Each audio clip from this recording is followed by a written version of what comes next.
So nasa daan tayo ng Mount Amoyaw. Pababa na tayo, pa-descend.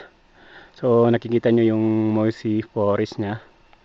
So ito yung part na papakita ko sa inyo, yung part na pinaka madulas at saka pinaka steep, around 90 degrees dyan sa baba. So kailangan yung mamahinga para makaya nyo tong steep na to, kasi pag hindi, masyadong madulas to at mataas, may bangin. So kung nakikita nyo sa baba, may yung parang puti na yun muna ang pahingahan bago kayo umakyat dito, kasi kailangan yung pagkaroon ng lakas para maakyat tong part na to. So may konting tayong water source, pero mawawala yan pag summer. Ngayon kasi is July 27 to 2014, so tag-ulan, meron siyang tubig ngayon. Pero pag summer wala, so kailangan nyo magbaon ng tubig, kasi ang pinaka source ng tubig ay sa taas, mga 1-2 kilometro pa maakyat. So titingnan natin ngayon itong daanan na to. So kung nakikita natin is 90 degrees, so kailangan nyo magpahinga para mababa nyo to or maakyat nyo to. So may makikitang hawakan, pero sa tingin ko parang malabo na to. So kailangan nyo mag-ingat. Kita nyo ang pako dito ako sa taas. So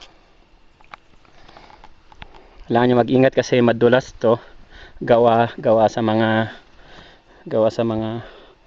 kahoy. Tapos kapag umuulan, nababasa siya at madulas. So mas magandang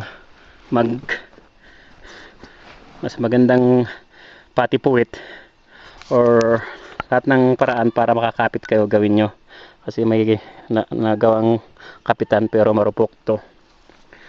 So kailangan nating magkaroon ng maingat na paglakad. Oops. So ito yung pinakamahirap na part ng Mount Amoyaw.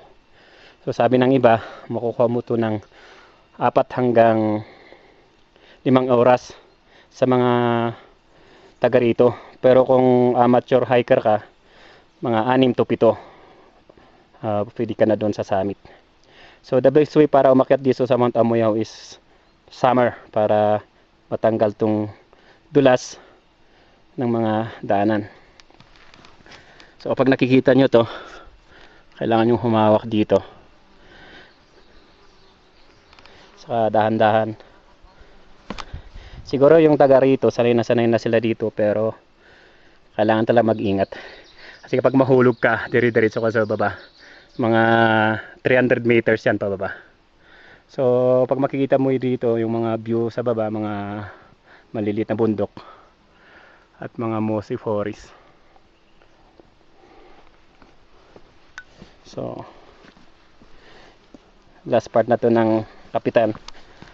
So papakita ko sa inyo kung paano ka-steep yung daan na yan. You know.